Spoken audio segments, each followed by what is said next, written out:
Hello, my dear student, how's it going? Mais uma aula aqui, e nessa aula nós iremos falar sobre as diferenças entre make e do. Se você está começando aí seus estudos, está bem no início, é muito provável que você já viu aí esses dois verbos, make e do, e se deparou com uma coisa bem interessante. Tanto make quanto do são verbos que são expressados para falar o verbo fazer, tá? Porém, eles são usados em situações diferentes. Nós temos aí o make, que é um verbo irregular, temos aí no presente make, no passado simples made, e no passado particípio made, não muda, e nós temos aí o do e does, que são usados aí, do é usado para a maioria dos sujeitos, e o does é usado para he, she, it. Então, he, she, it vai usar does, tá? E aí também é um verbo irregular, ficando do e does no presente, did no passado simples e done no passado particípio. Mas qual é a diferença aí entre make e do?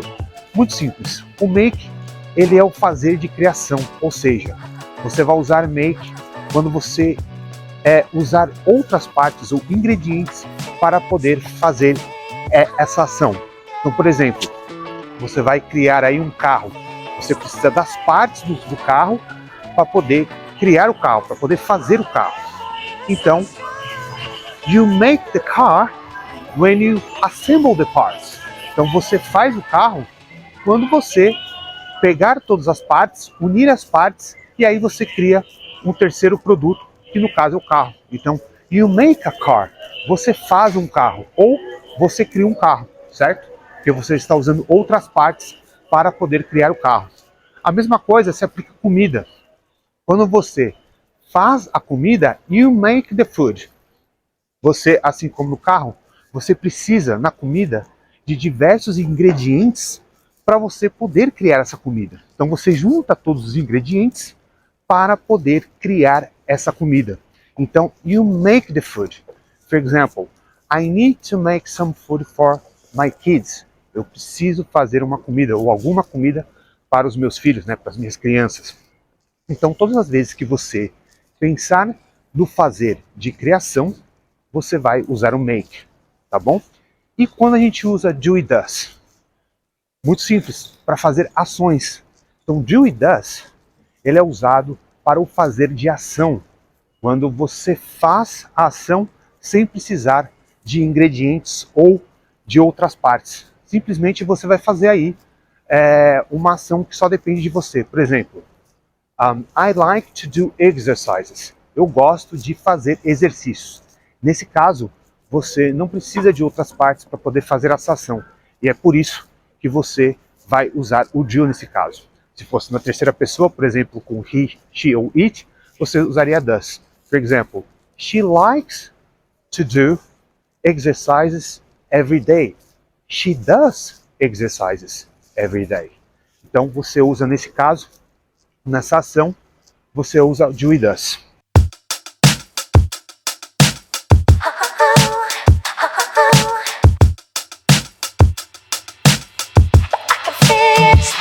E você usa, por exemplo, aí quando você vai fazer negócios com alguém, you do business. Você faz negócio. E olha que interessante, né? Eu vou falar sobre isso de forma mais profunda em uma outra explicação, mas quando você faz uma venda, you make the sale. Mas quando você faz um negócio, né, você fecha um negócio, you do business. Mas por que você usa no sale, que é vendas, você usa o make? Você usa make porque no caso você está usando aí um produto ou um serviço que é vendido por uma determinada pessoa. Enquanto no fazer negócio, você está fazendo uma ação ali, tá bom?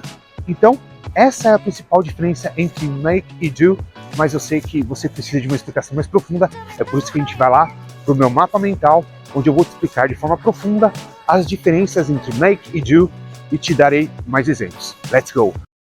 E antes de continuar com o resumo da nossa aula, eu tenho um convite para te fazer.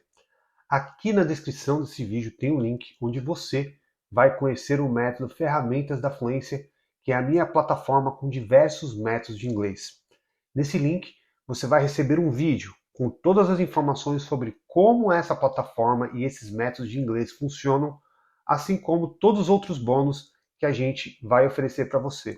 Como, por exemplo, Conversations em grupo, onde você vai ter aulas ao vivo diretamente comigo. Então é só clicar para receber mais informações. Agora, bora para o nosso resumo. Alright, e agora chegou a hora de nós fazermos aí um estudo mais profundo, né, de make e do e does, os verbos auxiliares, tá? Eu já estou aqui no meu mapa mental, e no mapa mental eu dividi entre do e does e make. Então vamos lá, vamos fazer essa revisão aqui. Nós temos aqui make. Então make é um verbo irregular, tá? Nós temos aí na conjugação do simple present make, simple past made and past participle made.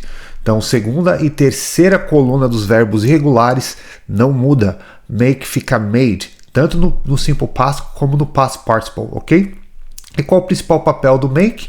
É ser o fazer de fabricação, tudo aquilo que exigir ingredientes ou outras partes para criar algo final, você vai usar o make, tá? Então o make é o fazer de criação ou fabricação. Então nós temos um exemplo aqui, ó, to make a cake, to make a food, to make a car.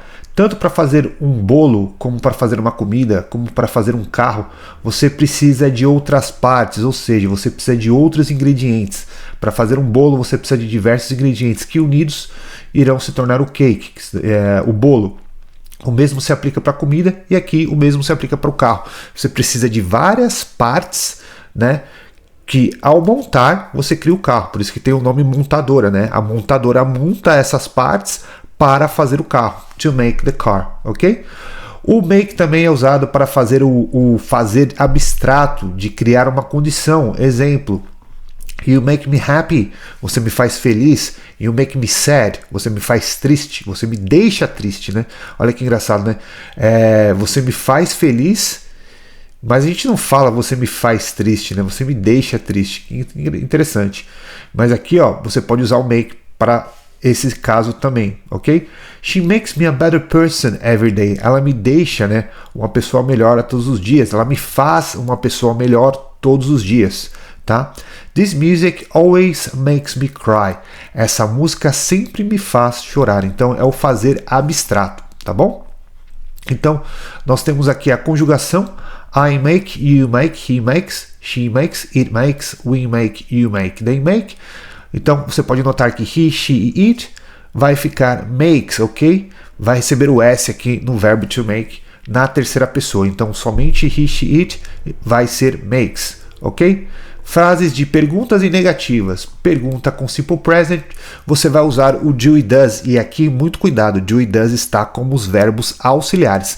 Do e does pode significar o verbo fazer, mas também os verbos auxiliares que auxiliam os verbos regulares e irregulares a se tornarem uma pergunta ou negativa, o que é o caso aqui. Então, o do está transformando essa frase inteirinha aqui de ação. Por quê? Porque nós temos um verbo de ação aqui, o verbo to make, em uma pergunta. Então, do you usually make cakes on the weekend? Aqui eu esqueci do you. Do you usually make cakes on the weekend? Tá? Então, você geralmente faz bolos aos fins de semana? Você poderia colocar yes, I do. Or no, I don't. Tá? Então, só um exemplo aqui. Sim, eu faço ou não, eu não faço. Então, já expliquei isso anteriormente em outra aula de verbos auxiliares, que aqui no caso você não precisa repetir o verbo, você simplesmente usa o verbo auxiliar e aí você está se referindo ao verbo da frase, que no caso é o make. Então, sim, eu faço ou não, eu não faço, tá bom? Na hora de fazer no passado, você vai usar o did. O did ele é usado para todos os sujeitos, diferente dos verbos auxiliares do e does, que o does é usado para he, she, it. No did, ele é usado para todos os sujeitos, tá? Então, did you make some cake last weekend? Você fez algum bolo no fim de semana passado? Note que aqui o make se mantém igual, no infinitivo, não muda, tá? Você mantém o verbo na forma infinitiva para poder fazer frases de passado simples com make. Tá? Então você note aqui que quando eu faço a tradução, eu traduzo já o verbo para o passado. Mas aqui você nota que ele não sofre nenhuma mudança. Então você mantém ele da forma infinitiva normal, ok? Negativas, I don't usually make cakes on the weekend. Eu geralmente não faço bolos aos fins de semana. Então aqui você já está vendo a frase completa sem ter a abreviação, né? E tendo o mesmo significado que eu te expliquei anteriormente aqui com a forma abreviada, tá? Então eu geralmente não faço bolos aos fins de semana. E no passado simples, você usa o did mais o not, que fica didn't, na forma abreviada. I didn't make any cake last weekend. Então aqui, ó, eu não fiz nenhum bolo no final de semana, tá bom? Então, make tá aí para você, só reforçando aquilo que eu já expliquei para você, super simples de você usar. E agora vamos para do e does como verbos, tá? Verbos aí irregulares, que também expressam o verbo fazer, ok? Simple present, nós temos aqui do e does. Past simple did, que você já aprendeu ali.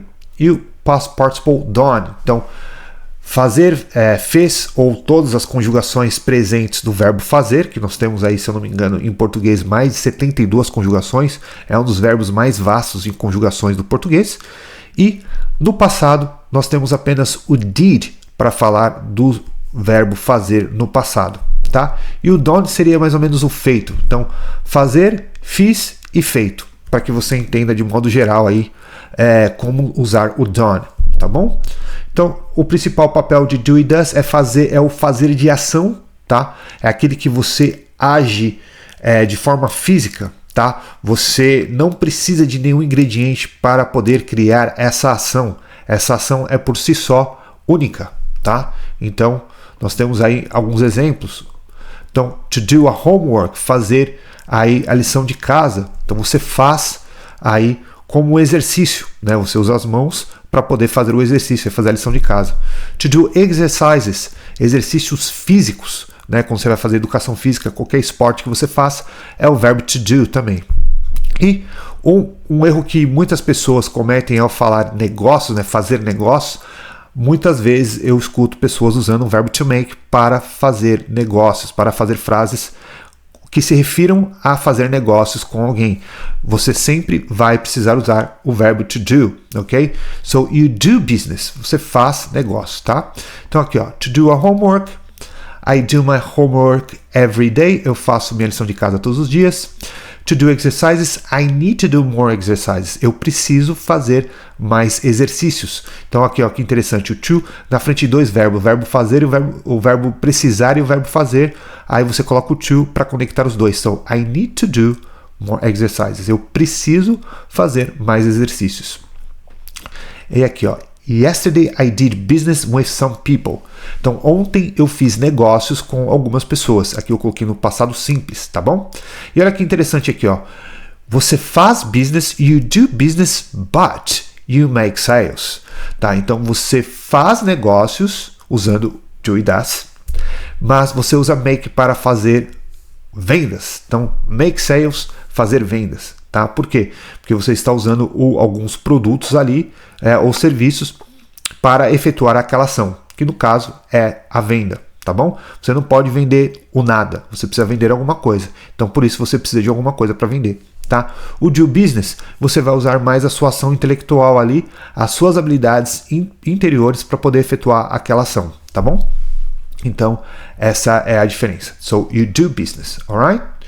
Então, esse é o principal papel do verbo to do. Conjugação muito simples aqui. I do, you do, he does, she does, it does, we do, you do, and they do. Note mais uma vez que he, she, it são diferentes aqui e é exatamente esses caras aqui que vão usar o does ao invés de do. Todos os outros vão usar do, mas he, she, it vai usar does, tá? Ele, ela e ele, ela para coisas e animais é does, tá bom?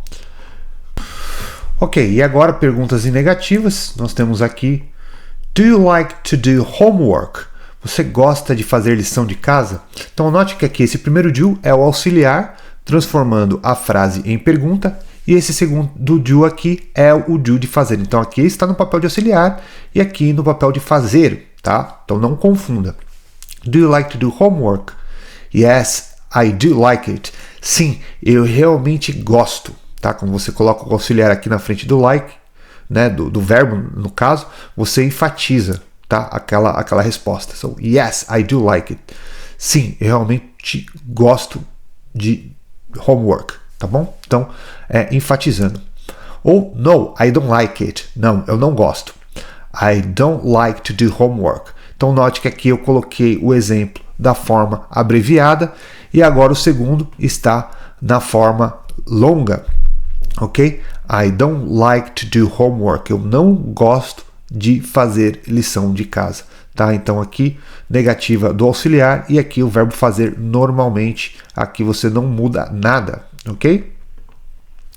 Does she do any sport? Ela faz algum esporte? No, she does not. Não, ela não faz. Ó, aqui, ó, tô colocando o auxiliar na negativa sem abreviação e aqui com abreviação. No, she doesn't. Então aqui, no, she does not.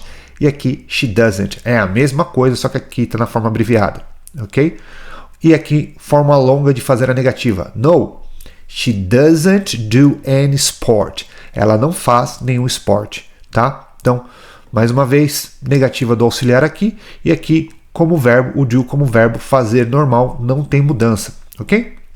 E aqui, eu quis colocar no passado simples para você ver a frase sendo feita no passado, e você vai notar que o verbo to do, assim como make, como eu expliquei anteriormente, não sofre nenhuma mudança na hora de fazer a pergunta ou negativa na frase, tá? Na hora da frase estar no passado simples, tá bom? Então aqui, ó, é pergunta do passado simples. Did he do anything wrong?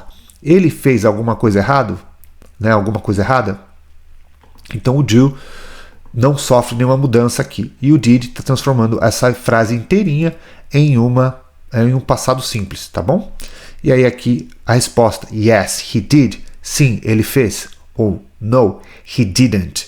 Ok? Aqui eu poderia colocar he didn't do it. He didn't do it. Or no, he didn't do anything wrong, ok? Não, ele não fez nada de errado, ok? Então aqui você tem uma outra forma de falar, que é a forma mais longa repetindo a frase, tá bom? E aí, mais uma vez aqui, ó, não sofre nenhuma transformação, nenhuma mudança, tá bom? Então, essa foi a diferença entre do e does e make, para você aprender aí a usar o verbo fazer dessas duas formas aí, para que você não cometa erro.